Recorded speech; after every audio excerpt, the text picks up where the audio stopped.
Bem, esse vídeo aqui, em complemento ao outro vídeo, que era a introdução sobre o Renascimento para os alunos da FIG, a gente vai falar um pouquinho sobre as classes sociais, grupos sociais, estamentos e as relações de trabalho que existiam, que surgiram, que eram típicas da época do Renascimento, especialmente nas cidades italianas e nos locais que sofreram transformações com o Renascimento. Só que antes da gente começar esse tema, é importante a gente tomar um pouco cuidado com relação a esses três termos que eu usei no começo. Vocês nas minhas aulas devem estar acostumados a eu sempre utilizar o termo grupos sociais. E eu acho que talvez seja, já que a gente vai ter um vídeo específico sobre isso, seja importante a gente comentar essas diferenças entre grupos sociais, classes sociais e estamentos. Para começar, estamentos ou estados são termos que se utiliza já durante o período. Tá? Classe social é coisa de historiador, coisa de sociólogo, coisa criada já do século XIX para frente. Mas até então a gente utilizava esse termo estamento ou estado. Talvez vocês se lembrem aí alguma coisa de Revolução Francesa, Assembleia dos Estados Gerais e outras situações como essa. O nome estamento vem de estar. Estar em um determinado grupo social, ou seja, você não é aquilo, você está aquilo. Então isso pressupõe a possibilidade de mudança social. Não é muito comum que na Idade Média a gente tenha grandes mudanças de classe social. Não é muito comum a um servo virar um nobre e etc. Né? Mas é possível. Então a gente tem mobilidade social, sim, durante a época de Idade Média.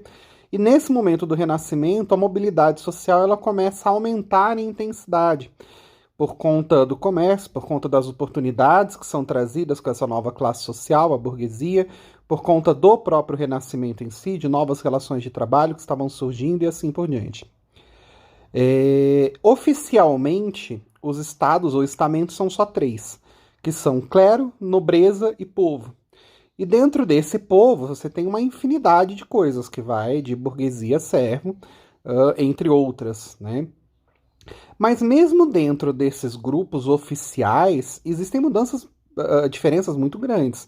Então é completamente diferente você ser um rei, que é um nobre, ou você ser um filho de alguém, um filho de um nobre sem terra, ou seja, aquela pessoa que não possui o feudo, não tem nenhum parentesco próximo com alguém que tenha um feudo, vende o seu trabalho de guerreiro e de repente você nasceu de alguém e você nem aprendeu a lutar e você é filho de alguém que luta, que por sua vez tem algum parentesco distante com alguém da nobreza. Então são situações completamente diferentes e essas pessoas vivem em grupos, agrupamentos e têm, em geral, pensamentos muito diferentes umas das outras. Né? Classe social, que é um termo que a gente tem mais o costume de utilizar dentro das nossas aulas de história, ela pressupõe uma hierarquia entre as classes. Então é muito comum a gente utilizar esquemas como pirâmides sociais, colocando lá primeiro clero, depois nobreza, aí depois burguesia, depois servos ou povo. Mas a gente fazer essa divisão dentro de patamares também é muito complexo para a gente entender de uma forma mais aprofundada uma sociedade. Isso é comum nas aulas de história quando a gente está ensinando lá para os nossos alunos da educação básica. Mas quando a gente está no ensino superior, a gente precisa compreender que, por mais que a gente tenha esse tipo de esquema para facilitar uma compreensão média ali da situação, isso não pode ser visto de uma forma simplista. É a mesma coisa que a gente querer ver aqui no Brasil atual, separar pensando, existe patrões e empregados.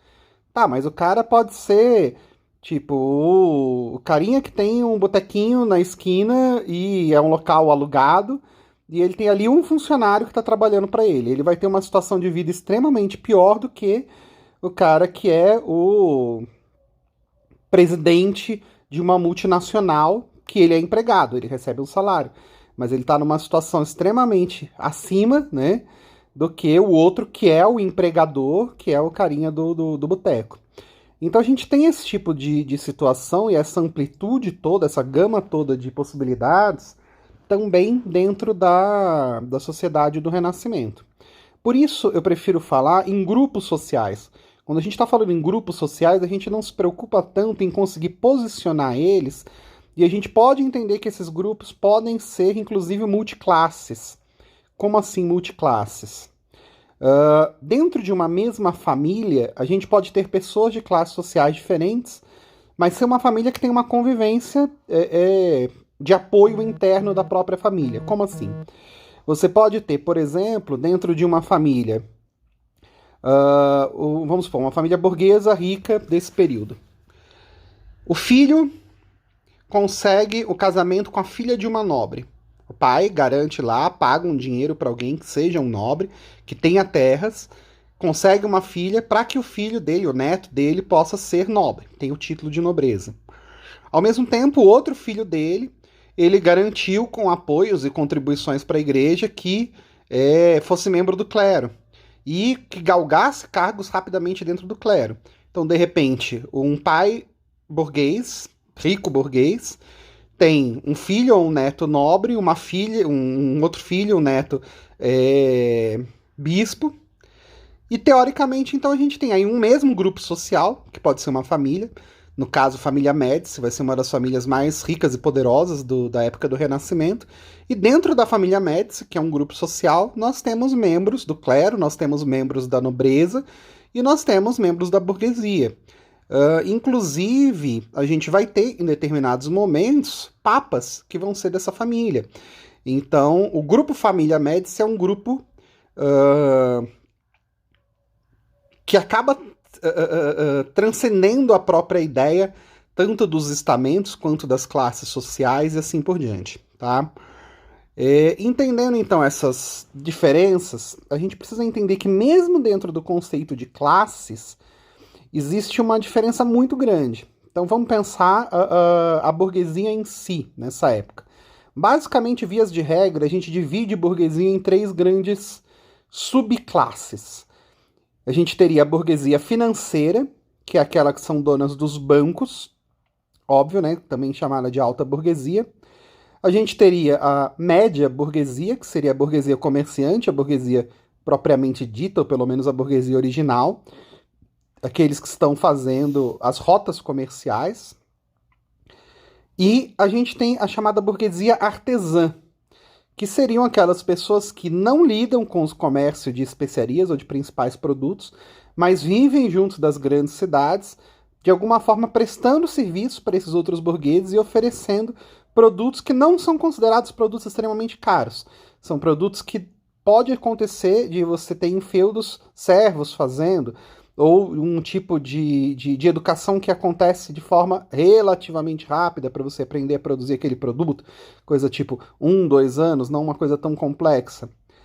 E só dentro dessa burguesia, que é a burguesia artesã, que é considerada a burguesia mais baixa, a gente tem também um número absurdo de subdivisões.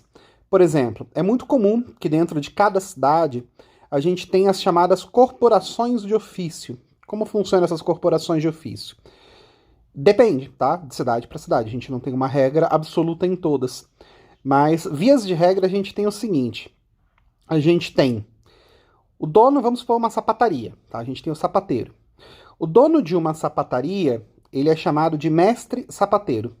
Então, ele coordena aquela sapataria toda e ele tem ali naquela sapataria um monte de pessoas trabalhando para ele. Essas pessoas que estão trabalhando lá, em geral, são aprendizes de sapateiro. Apesar do nome aprendiz dar a entender, de forma semelhante a estagiário hoje em dia, né? Dá a entender que a pessoa está lá começando a aprender e que ela vai passar como tempo de aprendiz 1 ano, 2 anos, alguma coisa do tipo. Não há nenhuma regra clara sobre o tempo que uma pessoa seja aprendiz de sapateiro. Inclusive, a pessoa ela pode ser, por toda a vida dela, apenas um aprendiz de sapateiro, que talvez esteja numa situação melhor de vida do que se ela fosse um servo, por exemplo, e ela sai lá e ela vai passar o tempo todo como se fosse um ajudante, né? Apesar do nome aprendiz, ela vai ser o ajudante do sapateiro do começo ao fim da vida. Para alguém terminar esse aprendizado, deixar de ser considerado aprendiz, é preciso que o próprio mestre desse aprendiz diga que ele está em condições de estar tendo a própria sapataria dele. E ele possa se tornar também um mestre sapateiro. Só que a situação é um pouco mais complexa, porque existem essas corporações dentro das cidades, ou às vezes de grupos de cidades, uma regulamentação. Então, por exemplo, você junta lá todos os mestres sapateiros da cidade, eles elegem uma espécie de um rei dos sapateiros, tem o nome normalmente de sapateiro-mor, né? O mor da profissão, o maior. E aí, esse sapateiro-mor, junto com os mestres sapateiros, vão criar as regras que regulamentam a profissão de sapateiro na cidade. E eles podem e fazem com muita frequência uma limitação de quantas sapatarias a cidade pode ter para impedir concorrência. Então você vai ter um número limitado de mestres sapateiros que, em geral, vão ser hereditários. Então um dos filhos do sapateiro vai acabar assumindo a sapataria e vai se tornar um novo mestre sapateiro daquela sapataria, enquanto os demais vão continuar sendo aprendizes ou sapateiros, mas nunca chegaram a ser mestres sapateiros, né? Dentro dessa estrutura, que a gente tem uma diferença já absurdamente grande de um mestre sapateiro para um aprendiz de sapateiro, veja que toda essa gama está dentro de uma das subdivisões da burguesia, que é a burguesia artesã, considerada a burguesia mais baixa, que, por sua vez, é um dos grupos dentro daquilo que se chama povo, dentro da sociedade estamental, né? Ou seja, não é nem clero, nem nobreza. Então, a gente tem uma pluralidade muito grande. Isso muda de cidade para cidade, isso muda de região para região, muda de época para época. Até que ponto, por exemplo, um mestre sapateiro ou um sapateiro-mor tem ou não direito de participar do conselho administrativo da cidade, no caso de repúblicas, ou se aquela cidade ela se torna um principado, até que ponto vai ter ou não direito de participação deles em grupo de conselhos. Então, assim, a gente não tem uma regra única, a gente tem uma pluralidade muito grande. E é importante para o professor de história ter essa mentalidade, né, de que, por mais que a gente tenha estruturas para tentar entender uma época, mais vale a gente compreender a pluralidade do que tentar forçar tudo dentro daquela estrutura, daquele modelo econômico que a gente tem. Portanto, está aberto a... quando alunos fizerem perguntarem, mas isso era possível, mas eu vi tal coisa em tal filme, mas eu vi que tal situação aconteceu assim, você não ter uma resposta de bate-pronto dizendo, não cabe no modelo, então é mentira. Mas fazer uma pesquisa mais aprofundada antes de dar aquela resposta, tentar estabelecer relações com outras coisas semelhantes, as que foram perguntadas, as que foram propostas, para a gente poder sempre ter essa ideia de abrir para um novo conhecimento e não fechar o conhecimento para ter que caber dentro daquele modelo previamente pronto. Falando, então, em tudo isso, vamos falar dos modelos, né? Que a gente já fala que eles são extremamente limitados, mas os modelos de relação de trabalho que são típicas do Renascimento. A primeira relação que é considerada típica, 100% típica do Renascimento, é o mecenato. O que é o mecenato? A gente tem uma família burguesa, normalmente da burguesia financeira, que quer ganhar destaque, que quer ganhar prestígio, que quer ganhar poder. Isso acontece muitas vezes por disputas das famílias entre si, para ver quem tem mais poder dentro do conselho da cidade, ou para tentar assumir aquela cidade, derrubando uma república e tornando ela um principado, algo do tipo. Ou às vezes prestígio a termos mundiais, assim, a gente tem vários tipos. Mas uma família muito rica, ela resolve patrocinar os estudos de crianças. Normalmente essa relação ela se inicia ainda numa idade muito jovem. E esses estudos eles podem ser de diversas formas. Normalmente isso é ligado a artes. Lembrando, quando a gente está falando de arte, a gente não está falando somente de pintura, arquitetura, mas a gente está falando de artes no sentido de também de artesanato, também de conhecimentos do que seriam depois conhecimentos científicos, né? E aí esses estudos eles são pagos em diversos locais possíveis. Então a gente tem desde pessoas que são levadas para estudarem no mundo árabe, no mundo islâmico, onde eles vão ter contato com conhecimentos que não existiam dentro da Europa. A gente tem estudos esses que são pagos muitas vezes em universidades, por exemplo, estudos de arquitetura ou estudos de anatomia. A gente tem estudos esses que muitas vezes ocorrem dentro da própria cidade. Então vamos supor, você já tem ali, você já financiou um grupo de pessoas para fazer um estudo em vários locais, você já trouxe uma espécie, já criou uma espécie de escola, né? Um galpão de artesanato, de aprendizado, de produção daquilo que você queria fazer. E você vai então pagar o estudo simplesmente colocando essas crianças para aprenderem com os seus próprios artesãos, os seus próprios artífices, né? Os seus próprios artistas, para que eles possam estar ensinando essas crianças. Então o mecenato ele pode envolver desde um investimento muito alto, internacional, por assim dizer, ao investimento simples. Inclusive, você pode, dentro dessa própria linha educacional, receber depois, ou seja, pessoas de outras famílias vão pegar crianças para estudarem naquele local que você tem. Afinal, vamos supor que por exemplo, o Leonardo da Vinci ele é da família Médici, né? O mecenas dele, ou seja, quem pagou os estudos dele foi a família Médici. E o Leonardo da Vinci ele tem um grupo de pessoas que trabalha para ele, para aprender as técnicas com ele. Era o grupo mais famoso da época, do local. Então o que a gente tem? Se você não é da família Médici, mas você pode ter pessoas que vão utilizar as técnicas do Leonardo da Vinci, vale a pena você ser um mecenas de uma criança que vai estudar com o próprio Leonardo da Vinci. Olha que tipo de prestígio isso pode trazer. Não é tanto quanto você ser um mecenas do próprio Leonardo da Vinci, mas é um prestígio muito grande. Você ter artistas que vão trabalhar para você que tiveram como mestre direto o próprio Leonardo da Vinci, tá? É claro que para você conseguir que pessoas estudem com o Leonardo da Vinci, você vai estar pagando para a família Médici, que é o mecenas do Leonardo da Vinci. Então, ou seja, eles acabam tendo aí talvez até uma fonte de renda a mais, né, que vai surgindo.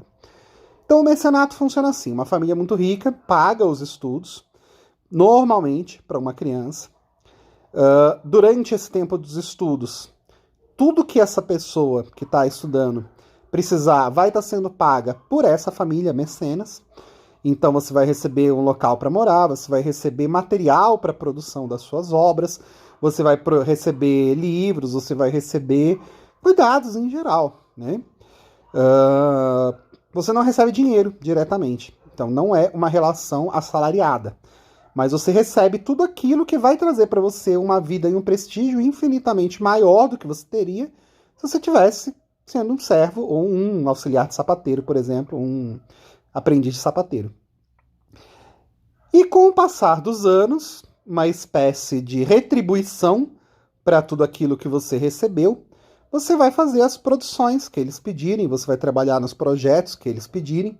O seu estudo nunca termina, tá? Então você sempre vai ter, sempre não, mas é muito comum que você tenha um tempo para suas próprias produções pessoais, que você pode chamar de produções de estudo, desde que você consiga também cumprir as demandas que a sua família mecenas te pedir. Então, por exemplo, Leonardo da Vinci, que a gente tem como o gênio da arte, né, das pinturas e tudo mais, por mais que ele produzisse pinturas para os mecenas dele, aparentemente o pessoal estava muito interessado em técnicas de guerra. Então a gente tem muitas das obras do Leonardo que são coisas do tipo prévia do que seria, entre aspas, futuramente um tanque de guerra, né? Então uma máquina, uma espécie de uma carroça blindada que permitisse você atirar lá de dentro sem você receber tiros. Ou, por exemplo, máquinas de voo, ou, por exemplo, canhões que pudessem se autocarregar e dar muitos tiros ao mesmo tempo.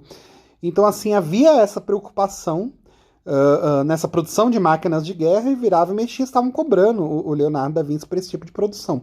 E ele não é o único, tá? Dependendo do tipo de... Por isso que eu falo, né? O correto talvez não seja artista, mas artífice, né? Ou seja, ele tem conhecimento de diversos tipos de artes, isso pode ser tipo a arte da guerra também, da produção de armas e coisas do tipo. Então, dentro desse mecenato, você acaba ficando preso de alguma forma por toda a vida, Porque você, em gratidão, deve, de alguma forma, não obediência direta, né, mas manutenção de produções que a sua família mecenas solicitar para você. Não é um tipo de trabalho que é pago diretamente, não é um trabalho assalariado, é um trabalho que pode te trazer muito prestígio. Óbvio que o prestígio muito maior é para a família mecenas, é para a família que está pagando e sustentando tudo isso. E normalmente a gente não tem o caso da pessoa ficar realmente presa. Então, assim, a pessoa pode ter um mecenas e ela pode, em determinado momento, se desligar desse mecenas. Só que isso vai ser extremamente mal visto, né? Vai ser tipo a pessoa ingrata que não fez por merecer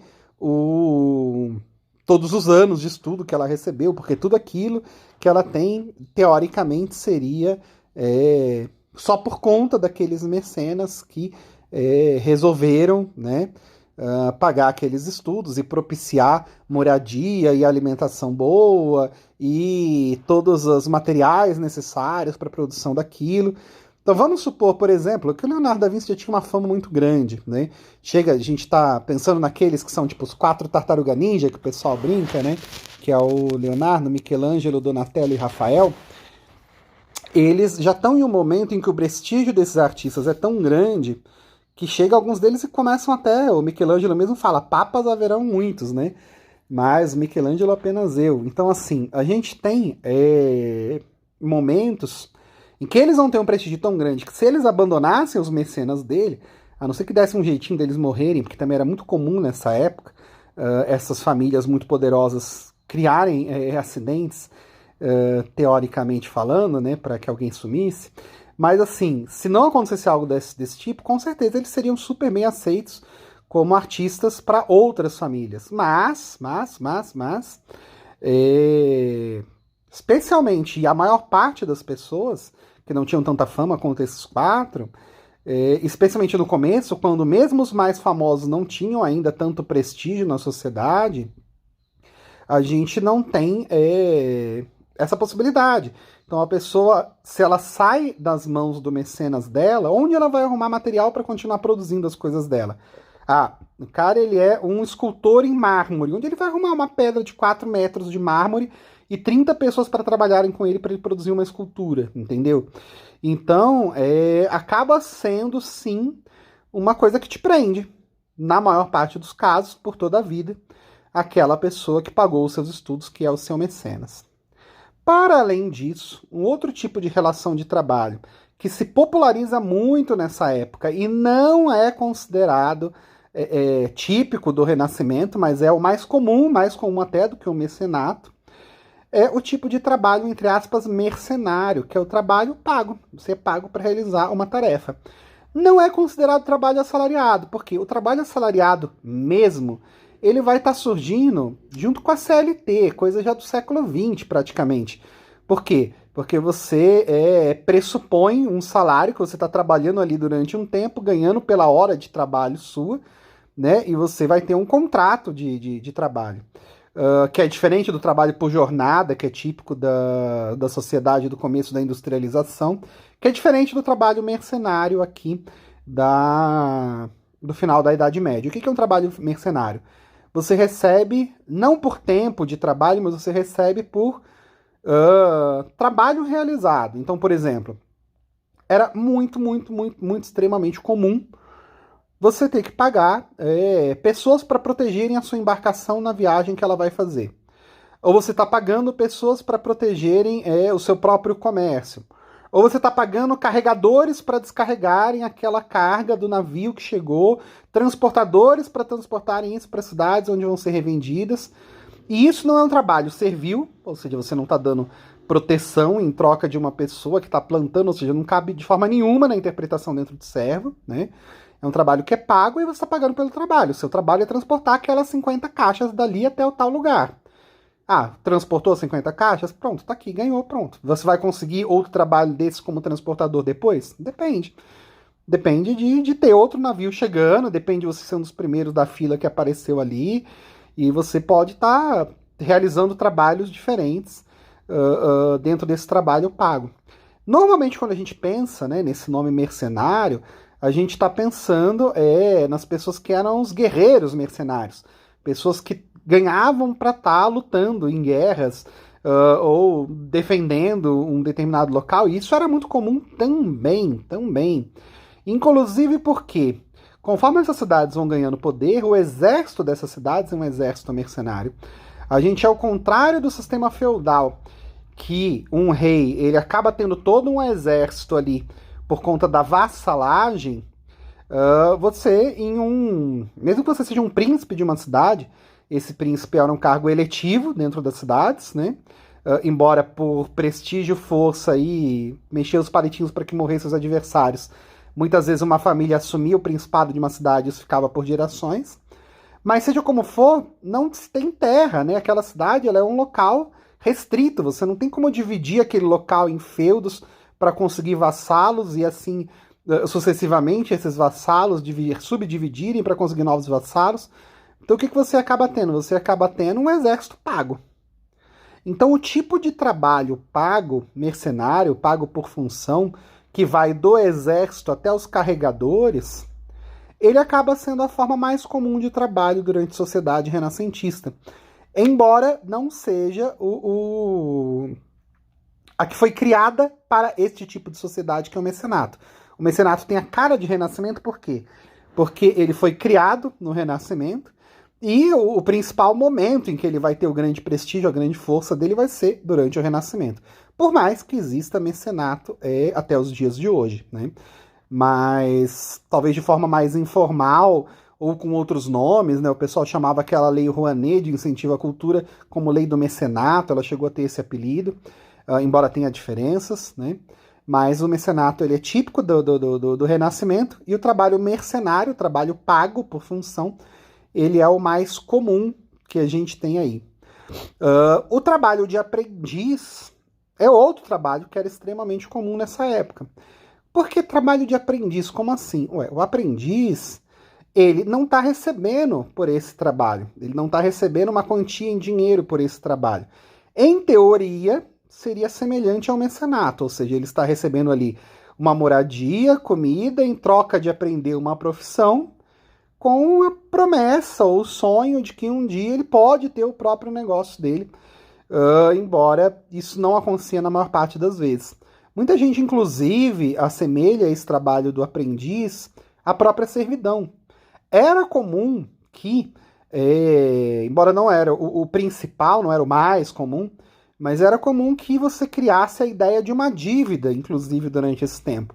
Então vamos supor, você trabalhou 5 anos como aprendiz sem ganhar. Você estava aprendendo, né? Só que você não pagou por esse curso, você não pagou por onde você morava, você não pagou pela comida que você comeu durante esses 5 anos. Então agora que teoricamente você poderia ser um mestre sapateiro, você está devendo para mim já. Então você vai continuar trabalhando, fazendo sapatos aqui para mim até você pagar essa dívida. E aí o quanto que você vai receber por sapato é X, mas nesse meio tempo você vai continuar precisando dormir e se alimentar, ou seja, a sua dívida só vai aumentando e você acaba ficando preso na sapataria como se fosse uma espécie de servo. Mas com um tipo de vida bem diferente do que a vida de um servo, que estava ligado à parte de colheita, de produção de comida dentro de um feudo e assim por diante. Lembrando que nem o servo feudal e nem o aprendiz, que seria uma espécie de servo urbano, nenhum dos dois são escravos. Eles não podem ser comprados, não podem ser vendidos, e eles não são, tipo, acorrentados, trancados, não no geral, pelo menos, né? E teoricamente conseguem fugir de cidade, conseguem, de alguma forma, utilizar aquele conhecimento deles para tentar ter um negócio próprio e assim por diante. Fora isso, um outro tipo de relação que é muito importante a gente estabelecer aqui, que não chega a ser exatamente uma relação de trabalho, mas é uma prática muito comum, que vai se tornar cada vez mais comum com o avanço do Renascimento, é a prática chamada de simonia. O que é isso? É um termo que a Igreja Católica tinha o costume de utilizar para falar sobre pessoas que queriam comprar cargos religiosos. Vem de uma passagem bíblica onde um tal de Simão teria chegado para os apóstolos e oferecido dinheiro para que ele pudesse se tornar também um apóstolo com poderes de cura e tudo mais que eram atribuídos a esses apóstolos. E desde então essa prática de você querer pagar para ter um cargo de igreja recebe o nome de simonia. Era considerado algo ilegal e muitas das heresias, inclusive, criticavam justamente essa simonia, mas ela passa a ser extremamente comum nessa época. Forma pela qual as famílias burguesas vão conseguir pouco a pouco ter seus representantes ascendendo a cargos cada vez mais importantes dentro da Igreja Católica. Então, se você consegue colocar filhos seus para terem estudo religioso, e aí eles pouco a pouco conseguem galgar cargos maiores, como por exemplo de bispo, facilita com que você consiga colocar um deles num cargo maior, como de arcebispo. E a partir da hora que você consegue colocar um deles dentro de um cargo de cardeal, esse cardeal tem a chance de ser eleito papa. E conforme você vai conseguindo pouco a pouco e colocando pessoas, representantes seus, normalmente parentes seus, pensando em termos de gerações, né, dentro de cargos da igreja, você consegue, em algum determinado momento, tendo o número adequado de cardeais para vencer a eleição, você consegue ter um papa da sua própria família. E aí a gente tem disputas de famílias muito ricas dentro da época do Renascimento, disputando para ver qual delas controlaria o papado. E a gente tem a família Borgia e a família Médici como as principais famílias burguesas que conseguem, de alguma forma, ou desta forma, né, através da simonia e das indicações do galgar gradativo de influência sobre a Igreja Católica, que conseguem ter representantes dessas famílias no papado. Bem, é isso. Próximas aulas, então, a gente vai estar falando mais especificamente sobre alguns desses pintores especificamente, ideias que existem presentes, algumas obras em termos... análise de algumas obras, tanto de arquitetura, quanto de literatura, quanto de pinturas, esculturas e assim por diante. Até a nossa hora da discussão na aula da terça-feira.